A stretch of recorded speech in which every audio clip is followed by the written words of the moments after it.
The other thing I want to talk about is kind of like with how Google tools have come over the last 10 years.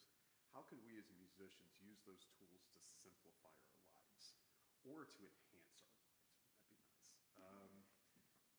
So those kinds of things. So I just want to kind of want to hear from everybody what you do, where your areas, and can we start? Yeah.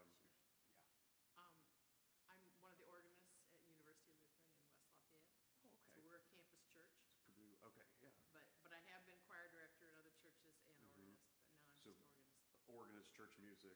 Okay. I'm Gay Schulenberg. I'm from Dillsboro, Indiana, and I'm organist. Okay. Wonderful. Okay. I'm the organist from Jonesville. Okay. Well, Jonesville. Wonderful. Oh, you're just down the road too. Yes. I know you too, but go ahead. I'm George. I'm a retired musician. I was under Paul's tutelage for a short time. No, here. goodness. And so right now I live in St. Louis. I'm Matt. I'm from Zion, just down the road. I'm just a hobbyist, I guess. Hobbyist. I have no function in the church. Matt's a wonderful musician. He does a great job. Yeah. I'm Becky. I'm the organist at Zion down the street, and Paul was still is my organ teacher when I need some. I didn't even know you had to turn it on. So I played one Sunday and played it like I played the piano, and then I emailed Paul and said, Well, you do a wonderful job. You know. well, it's better than it was. I think that's kind of the aim for everybody. We always kind of take what we do and try to make it better and improve what we do. Yeah. You go first. I'll go first. Hello, everybody. My name is Barry, and I am an ordained pastor. I'm a retired chaplain, and I'm the chaplain, or one of them, up at Marion VA Hospital, which is located in Marion, halfway between Fort Wayne and Indianapolis. And so I've got a long history of musicianship, so to speak. I was a saxophone player in the Army band. I grew up in church playing all that kind of stuff. And then now, the reason that I'm here is because I'm looking for ways to be useful and practical. Because I lost my musician at VA, and so I'm basically doing everything. I'm there. It's a mental health hospital, so I have guys that have suffering from, say, dementia or Alzheimer's or whatever it is. I've got substance abuse people. And so when I'm conducting worship services on Sunday mornings, a Protestant worship service, I don't have any resources other than what comes out of me or whatever I can provide, how I can organize a service. And so we've been through some major changes. At one time, I used to be able to use the overhead screens, kind of like you've got, Paul. And I had the whole liturgy set there. I had a musician that came over from the University of Wesleyan University, which was a tremendous asset, but then they cut the budget. And so I don't have that, and I don't use technology anymore. I'm using a paper easel with 3 things on it for all the readings. So I'm trying to figure out a way that I can incorporate music back into the service and do it that way, because it's very primitive. Sounds like you have a lot of music therapy kind of a thing where you're using Well, they music. have music therapy there, but I like to do it strictly Lutheran style, right? Because I mean, the stuff that they, like whole health is okay, but you know, meditation, all this thing. But let's talk about the gospel. Let's put God's word into it on Sunday. So that's what. So important. Yeah. And you never know, you might be the only person that's doing that for that person. Yeah, You might be it.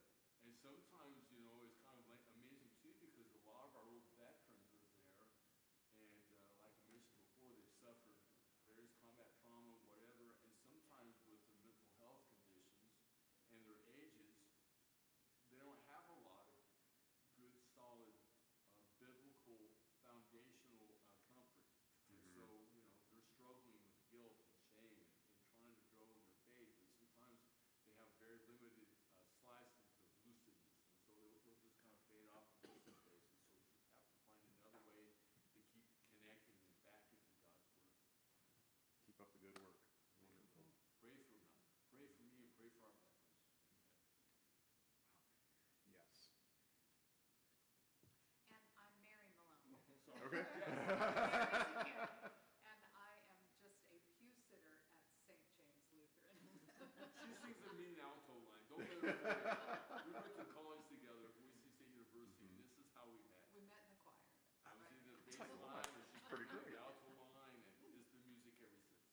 Wonderful. Wonderful. It's nice to meet you too. And Matt, would you like to introduce yourself? Sure. For yeah, people who may not know you? I'm Matt Mockimer. I'm one of the two cantors, church musicians at the seminary in Fort Wayne. Been there for 11 years now, and before that, I was a music director in churches in Michigan and then Illinois before that. So I get to play the hymn festival later today. So Looking forward to it. yeah, Wonderful. me too. Yeah. I hope that if you're looking forward to it, I hope you feel the same way when it's over.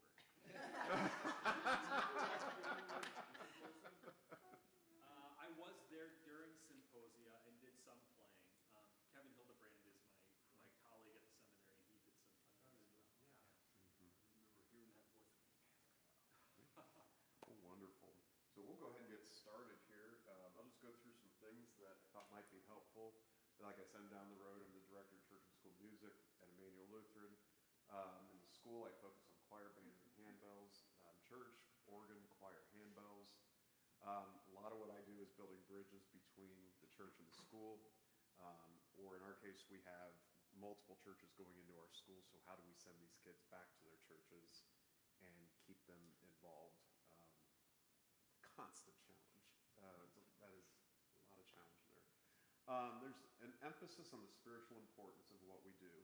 And it has to be, because that's the reason people go to churches. And if you're not focused on the spiritual part, it is so easy to say, hey, we got a 4-part piece, we got to learn these parts. But if you are focused on that instead of the spiritual side, I'd encourage you to get to that spiritual side, because that's why people go to church. It's very simple. Don't lose that spiritual aspect. Musicians are loaded with hidden tasks. Everybody here knows this. How do we do this effectively? How do we do this and be sharp with it instead of, oh, there's that. Okay, we'll just kind of do everything and hope everything passes and nobody will say anything, and great. Yeah. Can we do better than that? Yeah. How do we prioritize our spiritual and family lives with work responsibilities? How do we do that? We're going to talk a lot about that. Is technology a distraction or a tool, or both? Sometimes it's a wonderful tool. Sometimes it can be a distraction. I don't have to tell you that. You guys know that. Amen. What easy to access tools do we have that can help us be more organized? And I am not, and if you could ask George over here, I am not the model of organization. Some people will laugh if you bring up the word me in organization. I've had to work really, really hard, and I've gotten better at it, but it has been a challenge for me for a while. So we'll go ahead and move on. I kind of came up with this triangle figure. I found this image online, and so there's no pattern with the colors, but I want to talk about kind of where we're at. Red is that very, very important who we are. Bible study, prayer, our family, our friends, rest, Sabbath, physical care, nourishment, activities, those things that make us human, that we want to do. We do not want to lose the core of what we are. Everybody's different. Everybody's got different tastes, things they like to do, and those things that God created us to be, and don't lose that. That's the heart of who we are as a person. And that is down here on the bottom. We always want to build on that. That's very important. The orange up here is also very important, is our vocation. The things that we do specific to our call as musicians.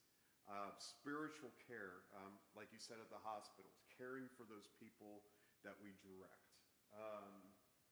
Praying for our members. I have done it before. If there is somebody that's in our choir that's being prayed for, write their name down and make sure you contact that person. It's a rule that I try to do. I didn't do that very well when I first started teaching, but as I've gotten older, I have tried to do a better job of that. Choosing repertoire, very important. Pastor said down at the music we use in church and how that supports the word. That is a big part of our occupation. Establishing rehearsal time. What do we do during that time? That's very specific to us and something we really want to be good at. I was telling somebody the other day, one of my jobs, and I've learned this as I've gotten older, I had to sort shirts one day for a choir. get somebody else to come do that. That's not, there are other people that can do that. When it comes to these things, though, these are things that we should be doing. Picking music, praying for our members, those kinds of things, carrying, what do I want to do with rehearsal? And there are many, many more things. So orange is that, very important. This is what we do when we're in our vocation. How do we maximize that time and make the most of it? Yellow is my least favorite, and it should be everybody's least favorite. Wasted time, waiting, and we're going to do a whole slide on that. How do we get rid of that? Because it's just not, and I'm going to have a whole page of things that are yellow time, and I've committed them all. So I need to, that's the disclaimer I got to say. And I hate all of those things. And how do we get rid of the yellow and make our triangle more red and orange? And try to, that yellow, kind of push it as far up as we can. I don't know if we can ever really get rid of it, but keeping it, minimalizing it. So let's talk about yellow things. I think most of us could probably smile at a lot of these. Over-communicating with people and still not getting the point across, where you've communicated something 5 or 6 times and a parent will come up to me and say, you never told us when this was. I did. And what happened, you know? And that frustration, I feel like sometimes I spend so much time communicating that, and so that's a challenge. Looking for lost music. It's there somewhere. Oh, drives me crazy. I've got this piece on John 3:16. Where is it? What's it called? And 2 hours later, we're still thinking about that and looking for it. And, you know, clutter. Yeah. Class is getting canceled. Weather coming in. Let's say we have something coming up. We're singing for Christmas, and we get an ice storm for 2 weeks right before Christmas. Hard to do. Support systems not being reliable. Computers breaking down is what comes to mind. Or, I shouldn't complain about this, but I'm going to complain about it. The copier breaking at work. You're not supposed to come. I shouldn't have said that, but that's, well, I guess computer issues here. This one gets in there, and I hate when I get it too. The whole fatigue issue and lack of motivation. Maybe been beat down with a lot of yellow things, and it's just hard to get yourself pushed through. How do we work through that?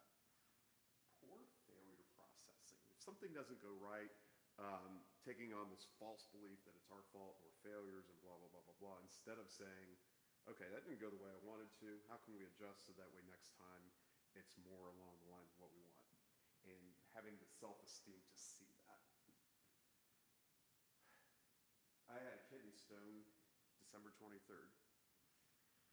And so this health thing has just kind of looked differently. I was in the emergency room. The doctor told me that. And me and my great wisdom, I looked at him and said, well, I got church tonight. Yeah.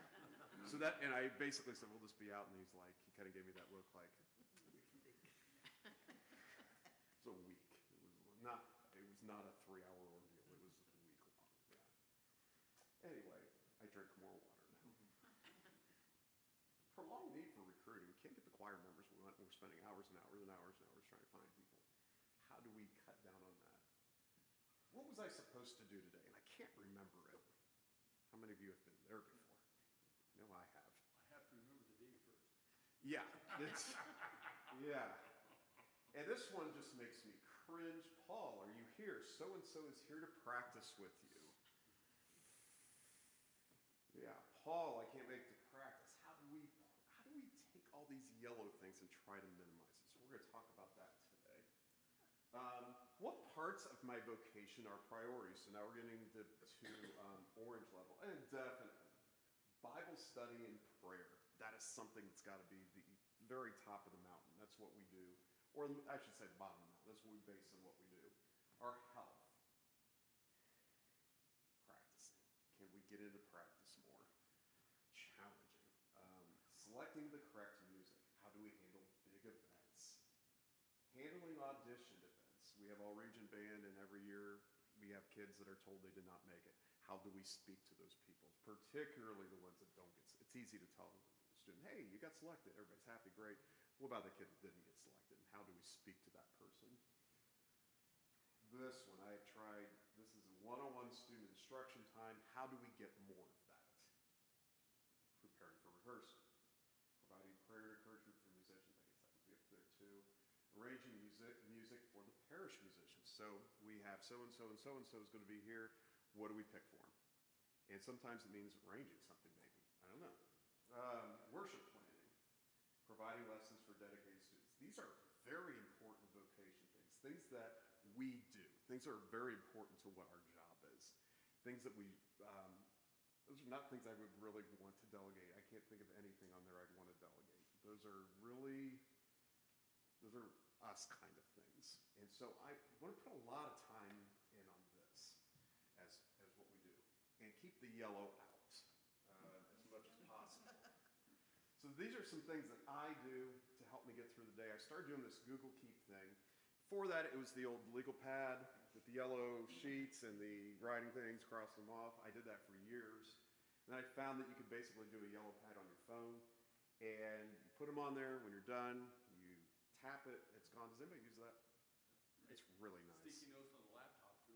You could do sticky notes on a laptop. I like this because I can be at practice, and everybody's trained to know that if I pull my phone out during practice, it's to write down something like that. That's been really wonderful. And do it right away. That way you don't forget about it because I tend to forget. It's an app on your phone. You can check it anytime you want. You can move in the order. I share mine with my wife. That way she can know what's going on. It feels good to check something off, even if it's a little thing. It really, I don't know, does anybody else get that feeling like, yay, I accomplished something kind of a thing? You get 10 free minutes. You can look through there and say, what can I do in 5 minutes? And find something really small. Put your small things on there too, because it's another sense of accomplishment. It will build your self-esteem. Say, hey, I'm moving forward. You get 2 free hours. Hey, I got 2 free hours right now. I'm going to work on a big project and get this knocked out. I've been wanting to get this done for a while. Let's just get it. Don't wait to put it on your phone. Update at work, home, car passenger. Do not update it if you are a driver. That's not good. Update this, and you can use yellow time to do that. If you are waiting to see the dentist, go through your thing. If you're waiting to see a doctor, if you're waiting to get fast food. It's great to use this during yellow time because you have nothing else to do. And you can kind of get some of that orange into your yellow, if you know what I mean, and trying to make the most of that time.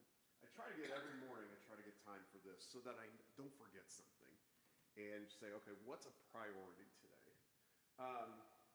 Efficient way to nail down minor tasks so there's time for the essentials. You can knock a lot of little ones out, or you can go for a big one, whatever you need to do. And you can ease your mind from having to remember so much. You just put it on there and you're good. So let's move on. Google Keep reminders. Do not do this for my normal routine. Like I have 4th grade handbells, 3:15 every Monday. That's a weekly thing. I can remember that. I don't have to go to church on there. You know that. I know how to do that by now.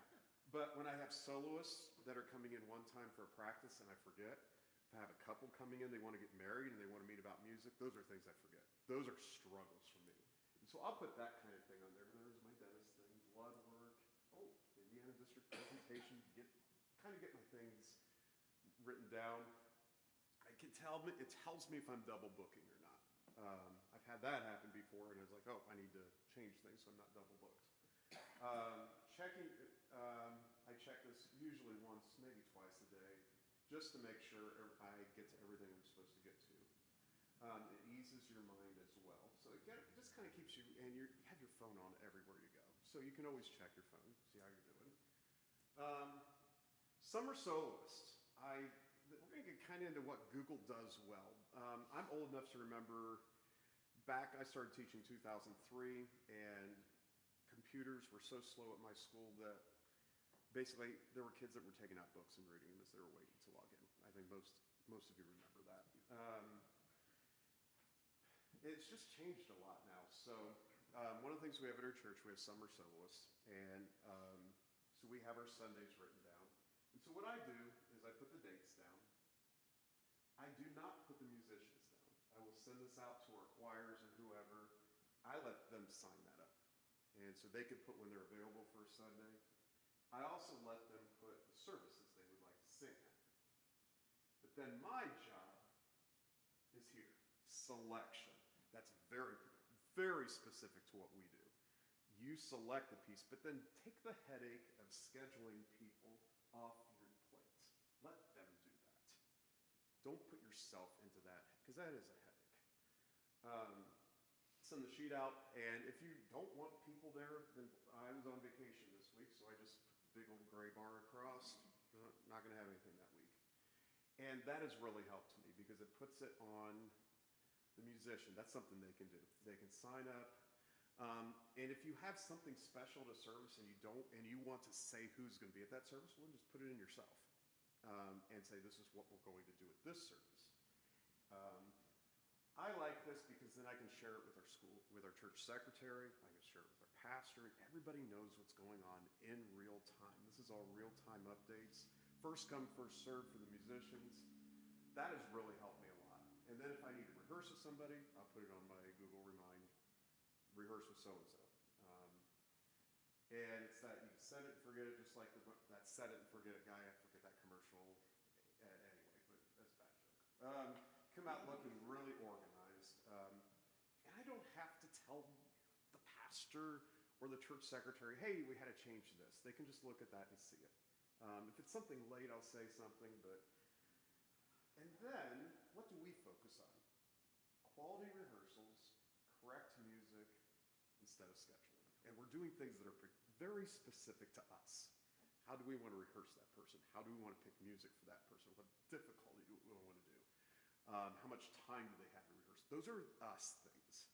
And really nobody else is going to want to do that. That's something that really falls on us. So let them do the things that they do, and then we do the things that we're called to do. This has changed my life.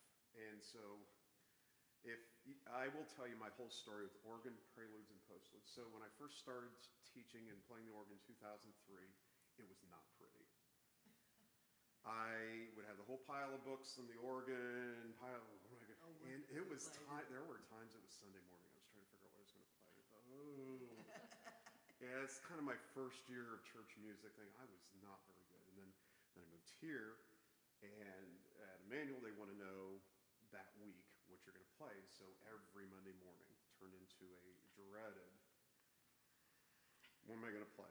Where's all my music at? And then it hit me about 5, 6, 7 years ago to just take a day and do the whole thing.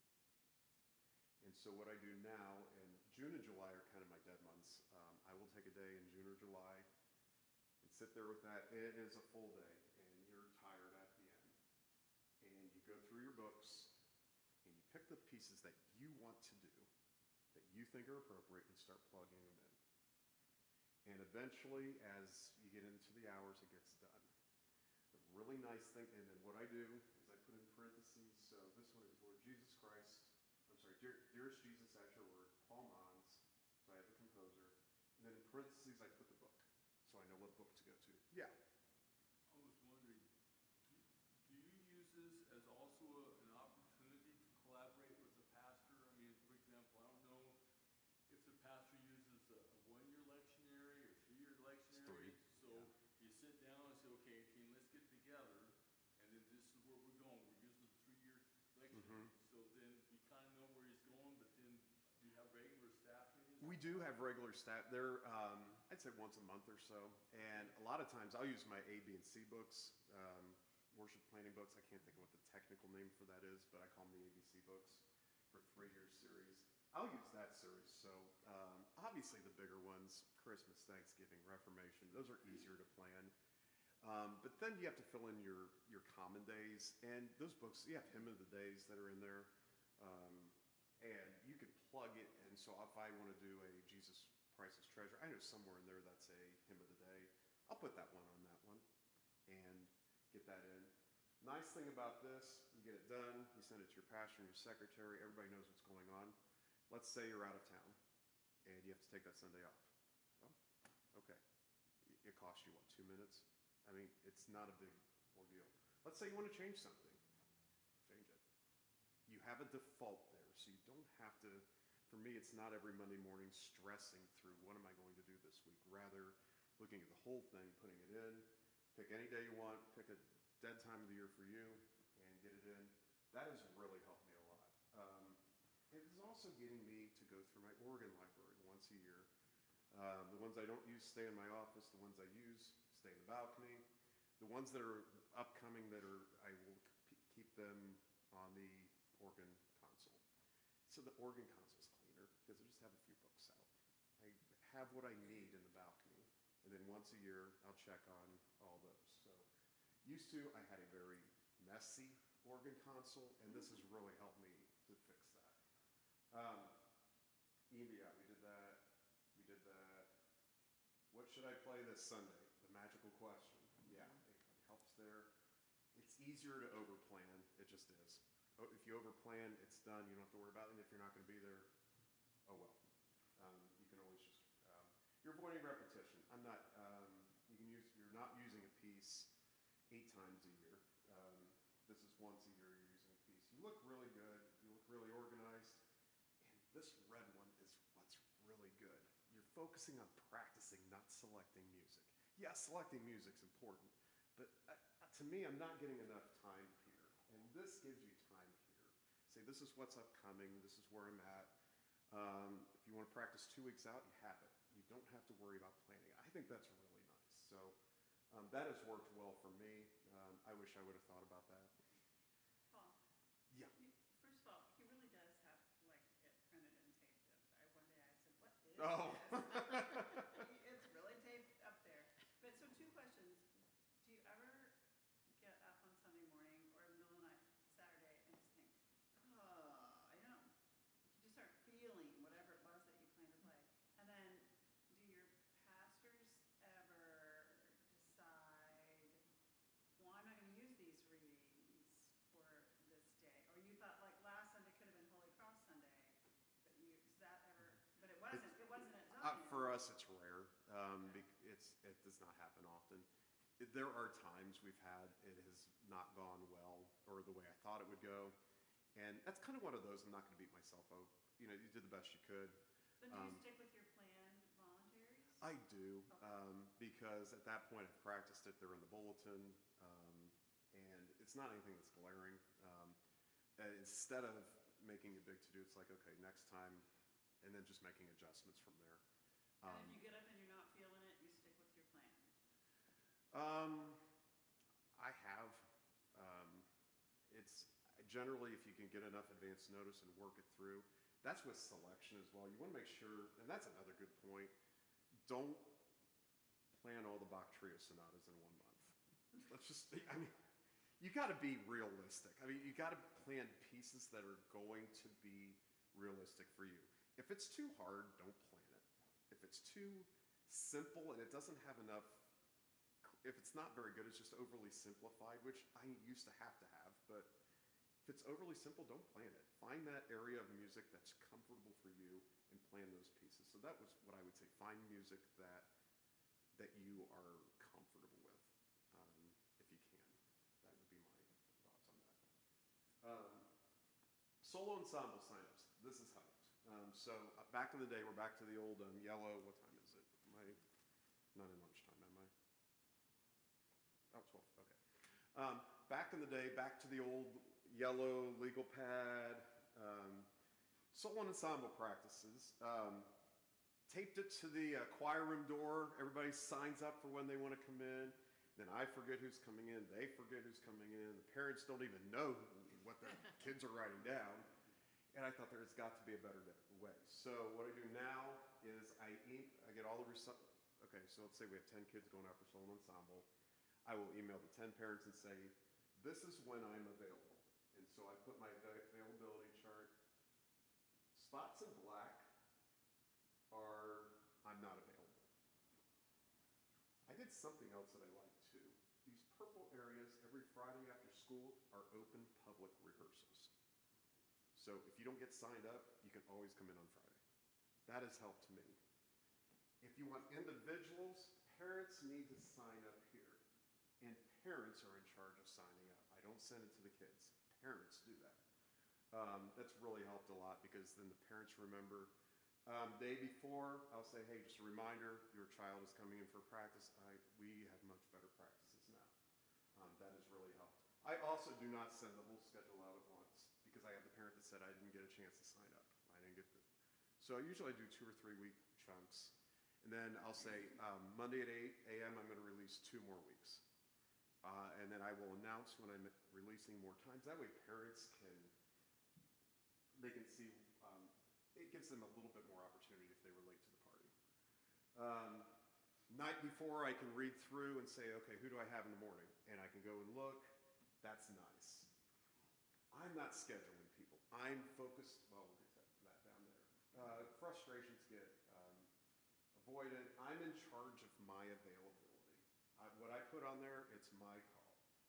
I look really organized. It's clear communication. I'm focused on rehearsals instead of scheduling people. Parents can schedule. I can focus on that. And this last one, every student is told that I have time for them as individuals. That's really powerful. You're telling every student, I have time for you.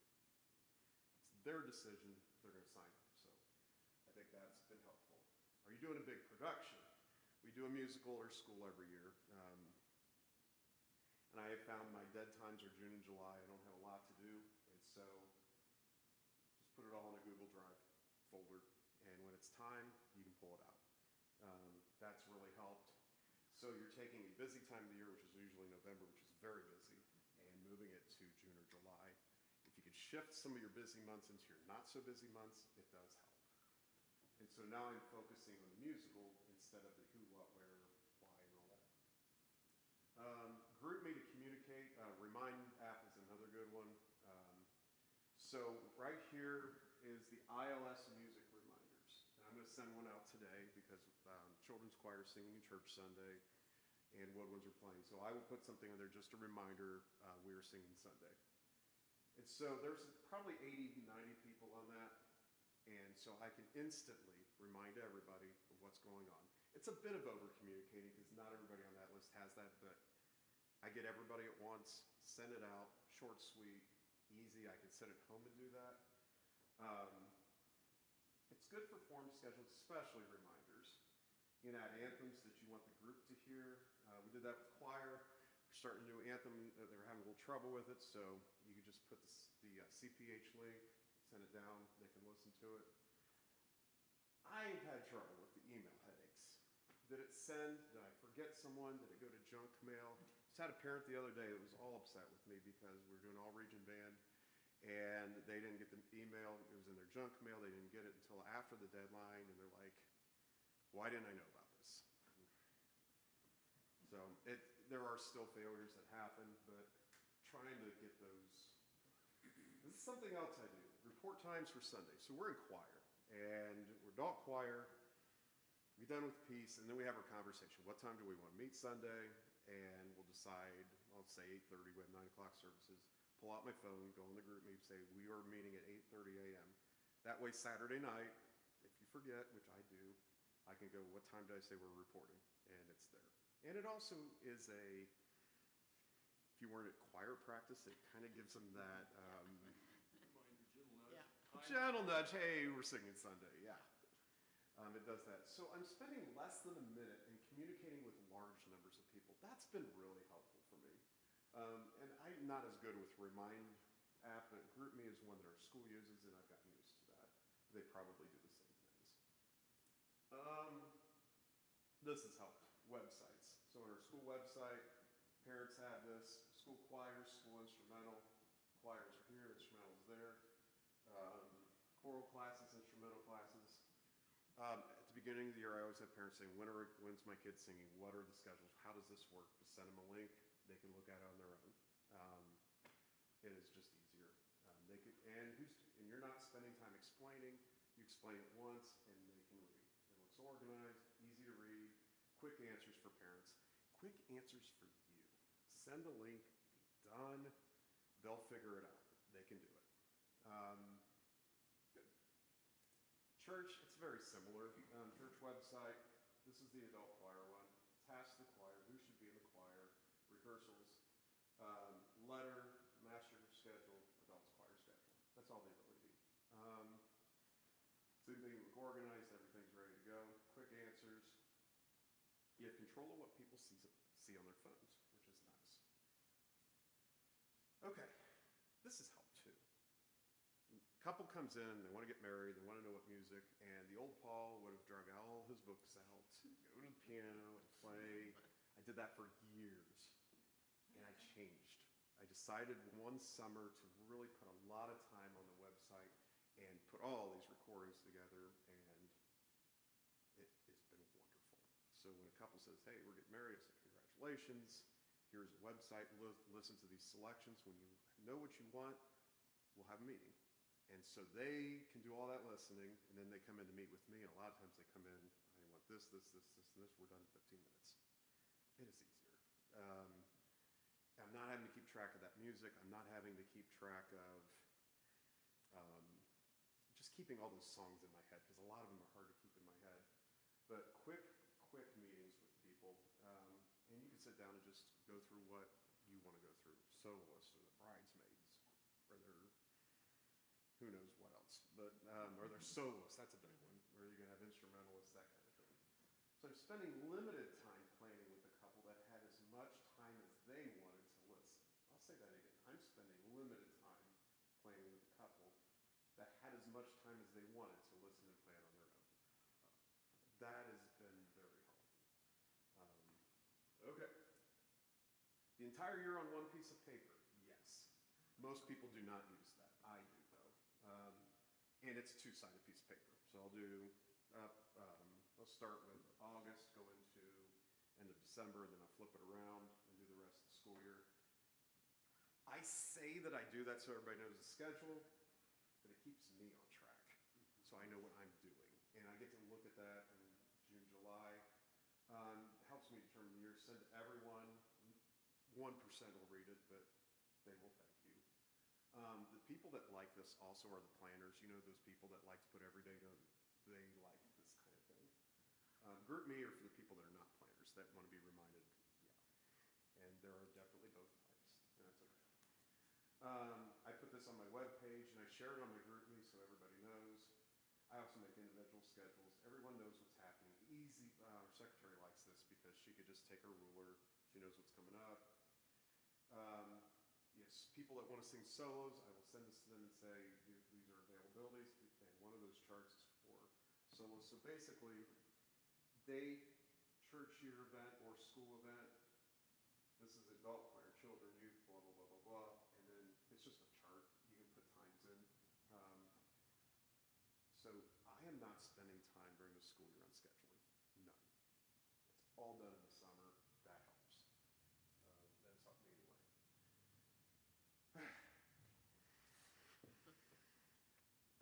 This is a bear. This may not be for everybody.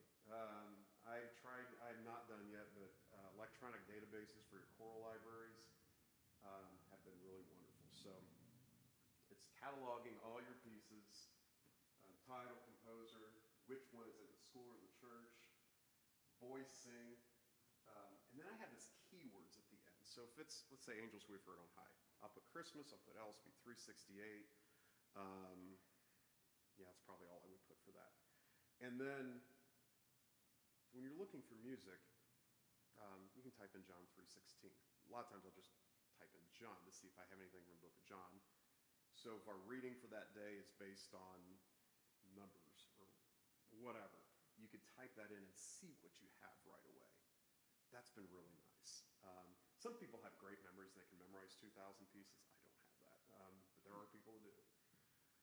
You can look it up quickly, instantly see where it is or where it should be. I've also done this. I've looked it up and then I go down there and it's not there. You could search biblical texts, and whatever you put for keywords, you could search that. It's just a Google sheet. You spend very little time wondering if you have a piece or trying to figure out where it is. So Paul, we did this piece years ago. Do we have it? Well, just go search. And I don't mean walking down and looking through every little thing. Just go on your computer and look. That's time intensive. That takes a lot of time to put that together, and it's monotonous. That's a good one. If you have somebody that likes, does everybody have that I love Excel person in their life? Ron is willing to do your choral libraries for you. Yeah. He's got it. So I've done mine. yeah, it's a bear. Yeah. To put it nicely, it is a pain. It's just trying to pry your eyes open. It's not hard. It's just monotonous. Yeah, very, very monotonous. So, but it will pay if you're looking for music quick. I know sometimes I am, and that does help. Musical software. Okay, 1227. Okay. How many of you use musical software? Does anybody? Okay, a couple of you do. It's really nice if you have. This is an example here where you've got a brass group, and they're going to play for a Lenten service. You're doing Jesus, Refuge of the Weary. This is just taken from LSB. It's nothing fancy. Bass line, tenor line, alto line, soprano line. Copy that, put it there, put in a bass line timpani. That works for timpani, and you're done. It's on one sheet of paper. Date, ensemble, time, all that there. What verses you want over there. I do those all the time. And you can play them into your computer. It personalizes it, and you can make it for the people that you have. That part's really nice. I like doing it from LSB because then when you're playing the organ for them, just play the hymn like you would normally play the hymn, and you know you'll be okay.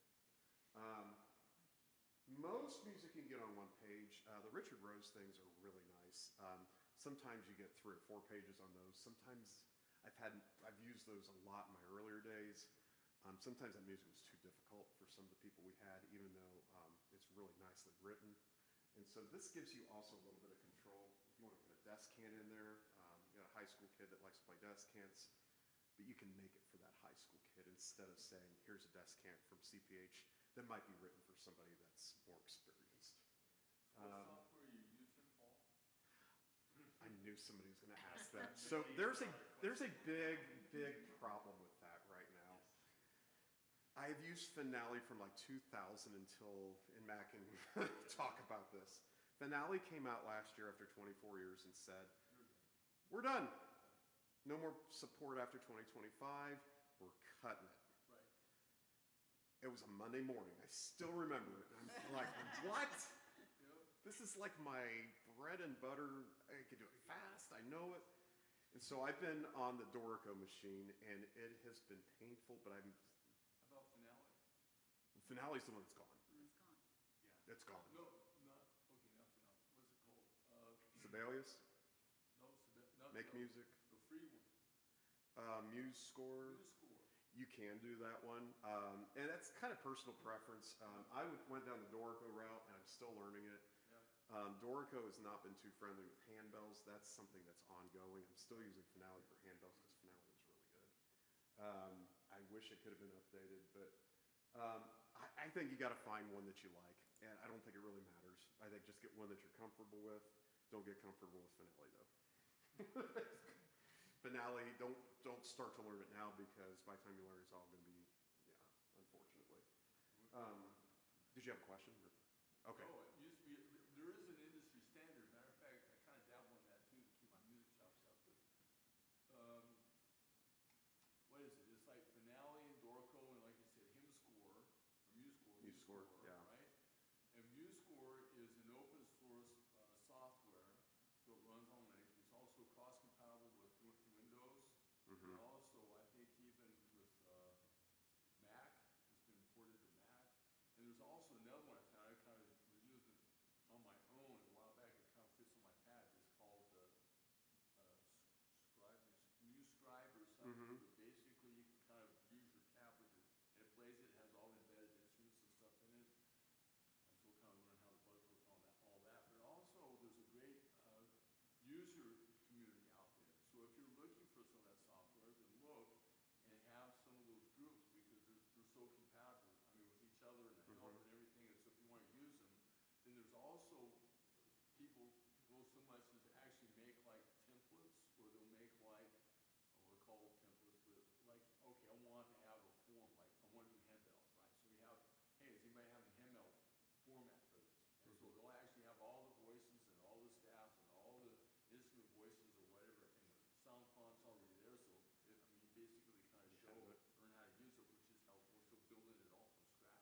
think it's kind of like the whole, do I use Windows or Mac? I think you pick one and you get really good at it and you stick to it and find one that you're comfortable with. I think that's probably the most important thing. So I like these full score conductor things because you lose them, or so-and-so says, oh, I forgot my music. Well, here you go. I don't have to go search for trumpet 3 or French horn 1. Sometimes I do bigger pieces I will put into their individuals, but for hymns, they can fit on one page generally. If you have a lot of people, I've also done the whole B flat instrument, C instrument, F instrument. That works well too. Depends on who you have. You just got to customize it for your group. Remember, I played Barry saxophone in jazz band. I always played trombone scores.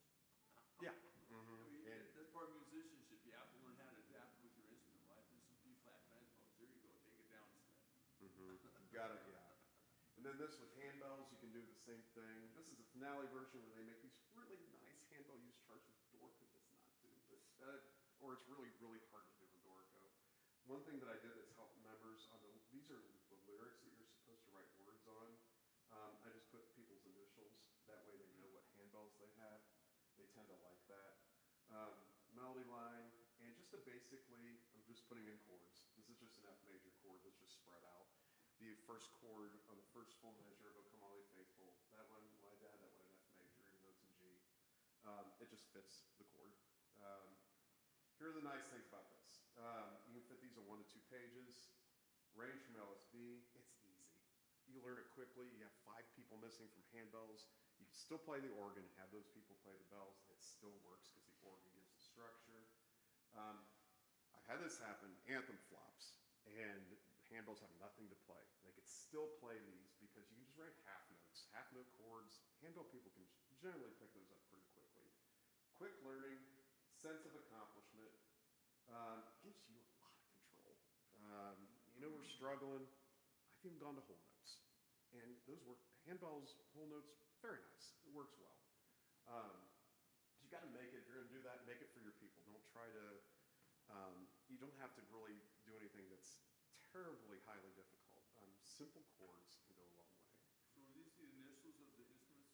The instrumentalists? JM? Yeah, like this, like it's their name. It's their initials. Okay, that's what I'm saying. That's my part. Okay. And that's helped. Small ensembles. I had 3 French horns and a baritone, and putting something together for them. So this person likes to play higher notes, put her on soprano.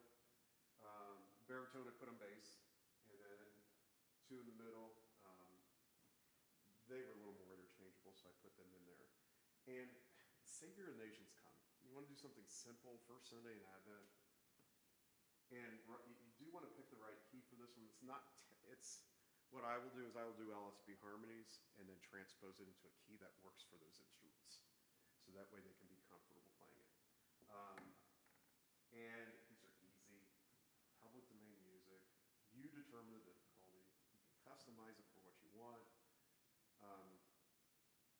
You can make arrangements that you are in control of. It leads to better rehearsals and experiences. Other uses. Writing psalms. Matt did a wonderful job of singing here today. Putting together an antiphon for a psalm. And it does not need to be complicated. It can be very beautiful and simple. And let's say it's a Sunday where it's just hard to find anthems. It's a great way to do a simple psalm. And you can use this to customize your music to fit the taste or the readings of the congregation. Smooth rehearsals, a few things. George Miller taught me that. The man sitting right there. That's a bucket for brass, bucket for woodwinds, bucket for handbells. Hanging folders. You can put music in there and you don't have to worry about it. 3-ring binders. I learned this too late in life. It gets rid of all your clutter. You put them into binders. People have them. They're happy. They don't get lost. I'm missing page 8. It does not happen anymore. Color-coded milk crates for bells. So 7th and 8th grade bell group, I put white labels on them. Church group, the adult group has green labels. And green labels, green bins. Those milk crates are nice because then it's time for rehearsal. You just grab the crate, bring it out. A nice hole puncher for the balcony. I learned this too late as well. Don't have to run to the office every single time I want a 3-hole punch something. You can just leave it up there and have your own. It's a good investment. Oh, this is a touchy one. Advanced tin planning. If you could do it. I know everybody wants that, especially us. Push for that if you can. Use your ABC books. Get those planned out if you can. Why do race boards, especially for choir? Choir members like it. You just write them in order what's coming up. That's easy. Begin and end with prayer. With my rehearsals, we start with portals of prayer, and then we end a little early, and we take personalized prayer requests. Again, why do people go to church? Spiritual reasons. That's the reason they're there. Don't forget it. Begin and end with it. Allow for appropriate repetition. And some people will complain about it. Oh well. Give people time to go over music. I hear Paul or Mr. Scheider or whoever's talking to me, we've done this. I know. I know. But that repetition will help. You are working with volunteers. This is not a collegiately trained musical group. These are volunteers that are coming in to sing. Give them enough repetition. Set them up for success. Keep the room positive. You will get, at least I've had it where I've had singers and that maybe don't sing as well and can even be a distraction at times. You know what? They're there praising God. Don't dwell on it. Keep the room positive. Let them sing. I'm not going to stand there and tell somebody they can't sing in the choir. Just not going to do it. Let them sing. Let them praise God. Let them grow spiritually. Keep the room positive. Thank your volunteers. Do it. They're worth their weight in. Someone said weight in gold. I said no, they're weight in plutonium. It is. You cannot do enough of that. And you can always tell because they glow when they're really positive. That's good. I never thought of that. Packets for children's choir. So I get the itty bitties, and I make packets for them. 1, 2, and I just put 1, 2, 3, 4, 5, 6, 7, 8. So instead of saying titles, I say, hey, turn to circle 3. And kindergartners know what circle 3 means. They can count to 3. Intergenerational ensembles. You're young with your old. I love doing that. Delegate where appropriate. We talked about that. Shelves and rooms can help. Use technologies for the most part. Praying for members. Creating music that fits the mold. Practicing for Sunday. Quick notes to members. Do items now that you'll be grateful for in the future. Benefits of reducing yellow time. I don't have to go through that. These are all the things that I like to do with my life personally. This is my red time. Final thoughts. Any questions? Okay. Any final thoughts? We're at 12:39. It's 12:45s are. So if you could talk to me at lunch or make it really fast. Your choice. Okay. Let's pray and we'll head out our way. Heavenly Father, thank you for bringing us here today. Please strengthen the musicians here today. Allow them to do the work you've put before them. Allow them to be great servants for their church. And Lord, bless them here today as they hear your word and continue to hear from our speaker. We ask this in Jesus' name. Amen. Thank you, everybody. QR code now. Oh, yeah.